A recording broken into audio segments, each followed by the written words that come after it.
nakakalungkot man kasi matatanggal ako sa trabaho o mawawalan na ako ng trabaho. Yan ang pasok ng 2024 sa akin. Nakakalungkot mga lodi. But yung talagang buhay, may up and downs.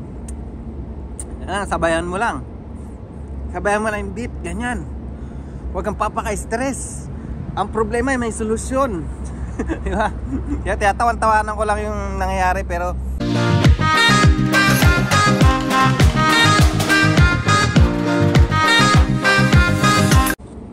ayan, good morning mga lodi. Nakita nyo na naman yung pagmumukha ko. Yan. So break time ko ngayon mga lodi.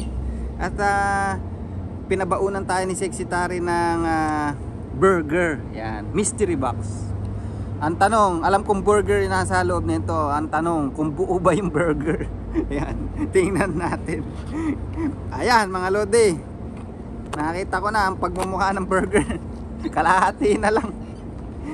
At least burger pa rin, di ba? So yan, anyway, how? Yan, meron pala nag-comment. Sabi niya, ano daw yung bad news dun sa vlog ko? Ano daw yung sinasabi kong bad news? At ano daw yung pinakita kong papel? So yan, nakakalungkot man kasi matatanggal ako sa trabaho o mawawalan na ako ng trabaho. Yan ang pasok ng 2024 sa akin. Nakakalungkot mga lodi. But alam mo yun, kailangan nating tanggapin yung katotohanan. Kain tayo. So alam mo yun, hindi ko masyadong iniisip yung pagtanggal sa akin. Kasi hindi lang naman ako yung matatanggal. Actually kasi ang nangyari, kwento ko lang sa inyo. Nangyari kasi yung company namin is walang masyadong order ng machine. So siyempre, sa madaling salita, wala kaming masyadong gagawin. So sobra yung manpower ngayon. Kaya kaming mga baguhan ang matatanggal, yung nag-start ng 2022 dito sa company na to. So inyong mga matatanggal. So binigyan na kami, kumbaga kinausap na kami isa-isa, binigyan na kami ng papel. Yung papel nga pinakita ko is redundant yun mga lodi. About sa redundant yun, ano ba tawag dun? Proposal redundant. Yan, yung kung ano yung piniprepare na kami, kung ano yung mangyayari at ano yung mga magiging category, bakit, paano pipili kung sino yung matatanggal. So anyway, okay lang sa akin. Alam mo yun, parang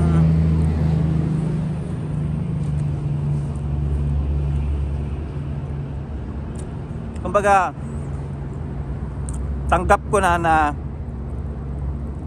kahit masakit man, tanggap ko na ako yung isa sa matatanggal. Bakit kamo? Dahil last year na aksidente ako. Nagkaroon ako ng fracture sa ribs dito sa trabaho.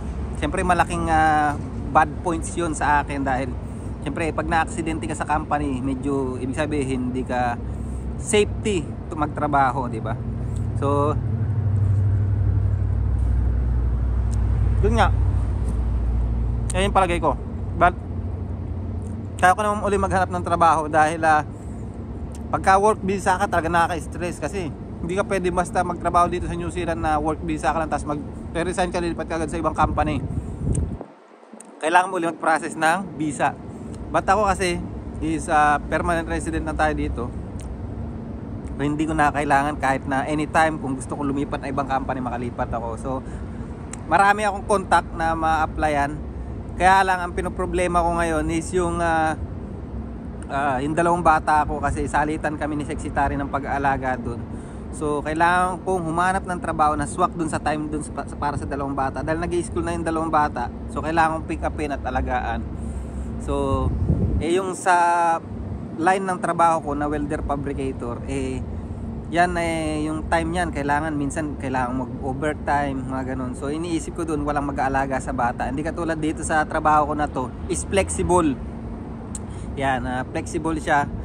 Alam mo yun, makakapag-start ako anytime, and pag gusto kong umuwi, makaka-uwi ako. And then yung pag-uwi ko is sakto dun sa pagpasok ni Pai. Kaya ano lang kami, kaya dito na kami nagkikita, halos dito na kami nagtatagpo sa trabaho ko dahil ita-drop off niya yung bata, tapos siya na, ako na mag-aalaga sa bata, siya naman ang papasok. So ganun ang buhay dito sa New Zealand. Napakahirap pagka may edad kang bata na ganun, katulad nila Uno. Yung mga alagain pa kasi hindi pa sila full time sa trabaho ay sa school. So kailangan mo nang ihatid sundo yan. Pero pagka mga 10 years old, 12 years old, yan, pwede na medyo makakaraos-raos na. Pero ngayon lalo yung maliit ko, baga hindi pa rin siya full time sa school. Kaya okay lang, nakakaraos naman.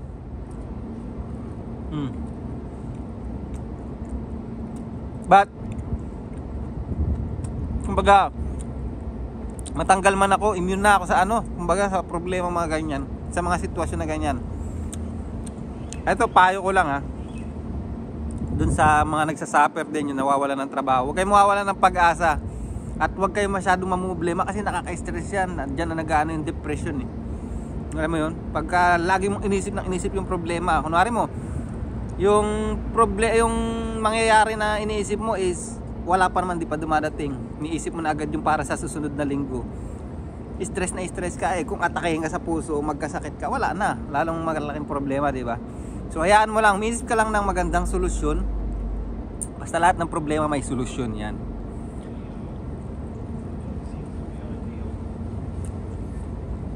Kaya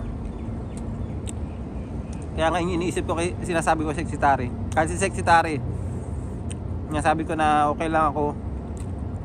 Ang kailangan lang namin is solusyon. Actually guys, yung talagang buhay, may up and downs. Sabayan mo lang yung beat, ganyan. Huwag kang papaka-stress. Ang problema ay may solusyon. Diba?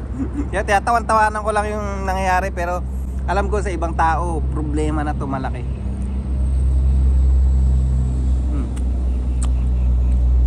Lalo dito sa New Zealand nakaka-stress. Kaya kailangan mo maging matatag. Kailangan yung buo yung loob mo, buo yung paninindigan mo, katulad ng paninindigan ko sa pagmamahal ko sa iyo. Yan na kailangan buo loob mo kasi dito kailangan mo magbayad ng renta. Halos isang sahod ng ordinaryong tao doon lang napupunta ngayon sa isang bahay. Katulad ko, pamilyado ko, halos sahod ni Sexy Tari doon lang napupunta sa renta namin. Wala pa tubig, kuryente, grocery, mga needs ng bata, alam mo yun. Talagang magastos dito, mahal ang cost of living dito sa New Zealand. Ayan.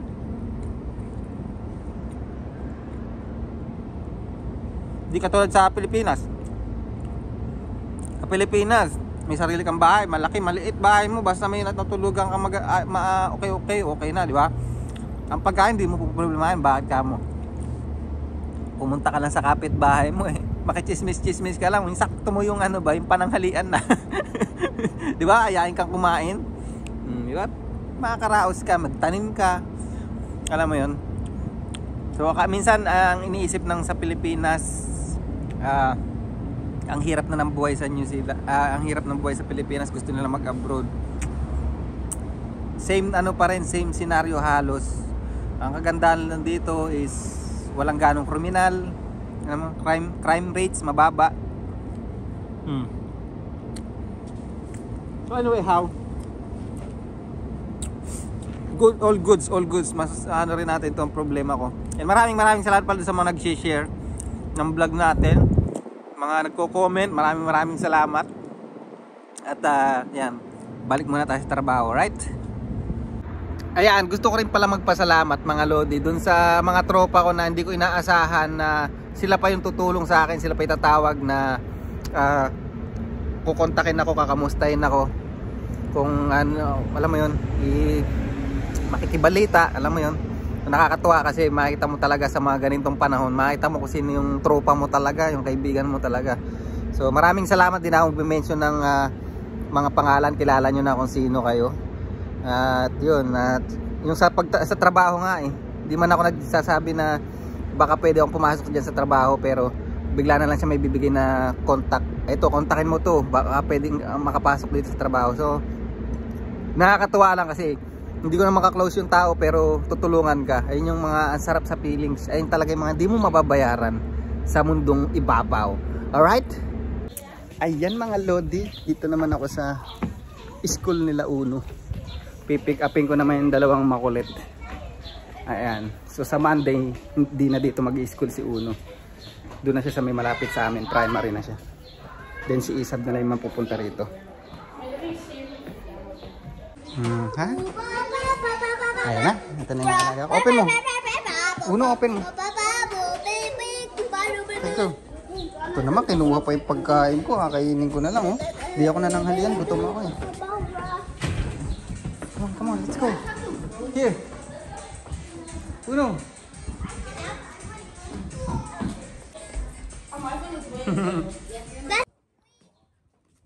Mainit, it's hot, man. Asan yung hat ni Isa? Asan yung sombrero mo? Where's your hat? Asan? Hat. Saan nga? Nasaan? Hat. Kaya nga, saan mo nilagay? Okay. Saan? Hat. Ako, mainit. Let's go na. 5 minutes lang, ha?